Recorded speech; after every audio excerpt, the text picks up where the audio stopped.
आज की इस वीडियो में हम जानेंगे कि आखिर गणेश जी की दो पत्नियां क्यों हैं। पुराणों के अनुसार गणेश जी ब्रह्मचारी रहने का संकल्प लिया था।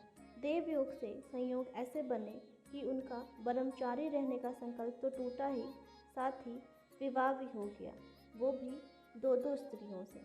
गणेश जी की दो पत्नियां हैं, रिद्धि एवं सिद्धि। पर गणेश जी ने ब्रह्मचारी रहने का संकल्प लिया था, फिर दो विवाह कैसे हो गए? है ना आश्चर्य की बात। तो आज के इस वीडियो में हम इसी के बारे में जानेंगे। इस कथा का चर्चा करेंगे कि कैसे गणेश जी की शादी हुई और उनकी दो पत्नियां क्यों हैं। गणेश जी बचपन से बड़े नटखट थे। उनकी शरारत से माता पार्वती कई बार बहुत परेशान हो जाती थीं। गणेश जी ने एक बिल्ली देखी, उसके साथ खेलते खेलते अचानक हवा में घुमाकर उछाल दिया। बिल्ली धरती पर गिरकर घायल हो गई।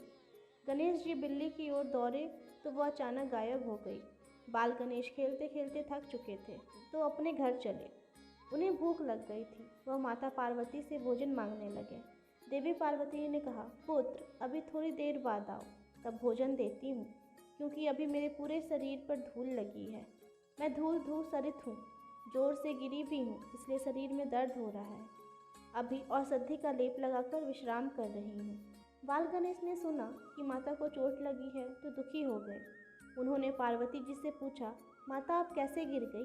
आपका शरीर धूल धूसरित कैसे हो गया? माता बोली, पुत्र जिस बिल्ली को तुमने घुमाकर फेंका वह मैं ही थी।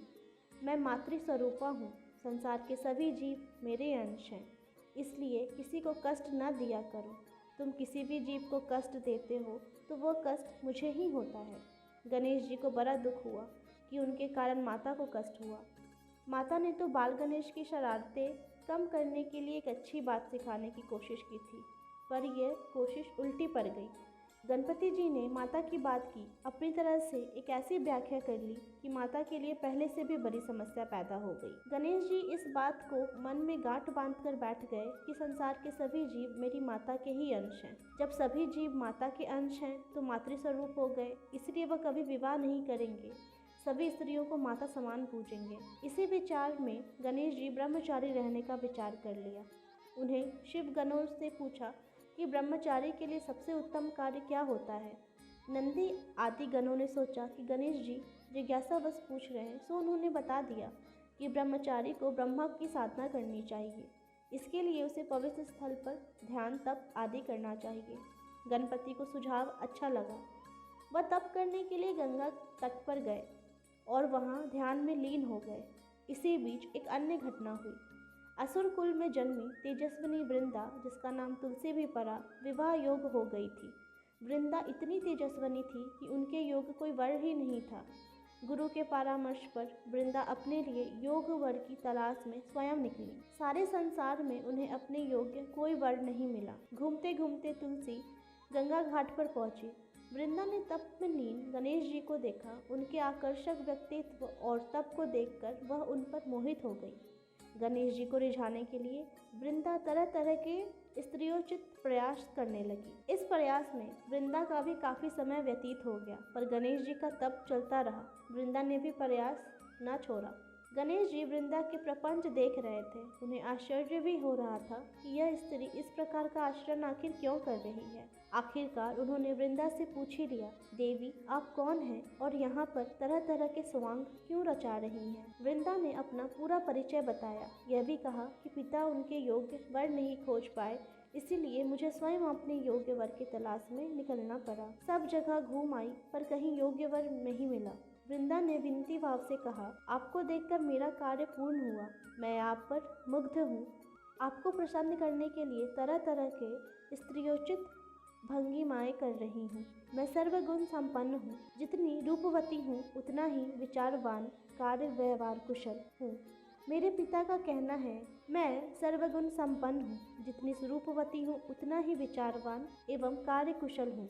मेरे पिता का कहना है कि संसार में मेरे रूप गुण की बराबरी की स्त्री दूसरी नहीं है। हे पार्वती नंदन, आप मुझसे विवाह कर मुझे कृतार्थ करें।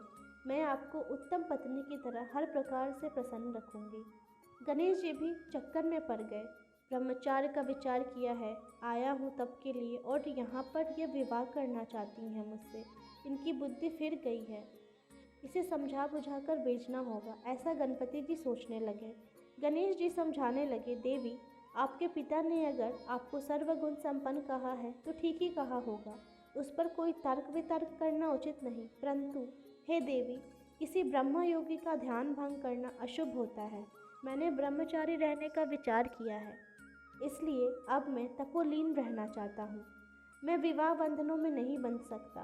आप जैसी योग्य कन्या के लिए वर की क्या कमी है? कोई दूसरा वर खोज ले, मैं विवाह नहीं कर सकता। तब वृंदा ने कहा, मेरी जैसी योग्य कन्या से विवाह का प्रस्ताव कोई कैसे ठुकरा सकता है?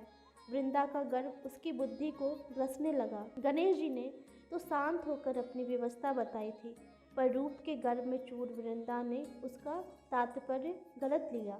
वृंदा क्रोध से तिलमिलाने लगी। उसने गणेश जी को फिर कहा, आप मुझसे विवाह करेंगे, अन्यथा मैं आपको श्राप दे दूंगी। गणेश जी ने अनसुना कर दिया तो वृंदा ने श्राप दिया, तुम्हें अपने ब्रह्मचारी होने का बड़ा मान है। तुम मुझ जैसी रूपवती और गुणी कन्या को ठुकरा रहे हो। मैं तुम्हें शाप देती हूँ कि तुम्हारे एक नहीं दो दो विवाह होंगे। गणेश जी ने सुना तो वो अवाक रह गए। वृंदा ने उन्हें अकारण शाप दिया था, इससे उन्हें क्रोध आया। उन्होंने भी तुलसी को श्राप दिया। गणेश जी बोले, तुम्हें अपने रूप और गुण पर बड़ा मान है, तुम कामोत्तेजित हो, विवाह के लिए इतनी लालायित हो, तुम पर असुर गुण हावी हुआ और अकारण मुझे शाप दिया। इसीलिए मैं तुम्हें शाप देता हूँ कि तुम्हारा विवाह असुर से होगा। तुम्हें जिस सुंदर शरीर पर इतना अभिमान है वह समाप्त हो जाएगा और तुम एक दिन वृक्ष बन जाओगी। असुर से विवाह और वृक्ष बन जाने का श्राप सुनकर वृंदा रोने लगी। वह गणेश जी के पैरों पर गिरकर क्षमा मांगने लगी। वृंदा के बार बार याचना पर गणपति का क्रोध शांत हुआ और गणेश जी बोले, मैं श्राप को वापस तो नहीं लौटा सकता, लेकिन श्राप में ऐसा संशोधन कर सकता हूँ कि यह श्राप वरदान सिद्ध होगा और यह श्राप भी तुम्हारे लिए आनंददायी हो जाएगा। तो ये थी गणेश भगवान की 2 पत्नियां होने की कथा। आशा करती हूँ कि आपको ये कथा रोचक लगी होगी।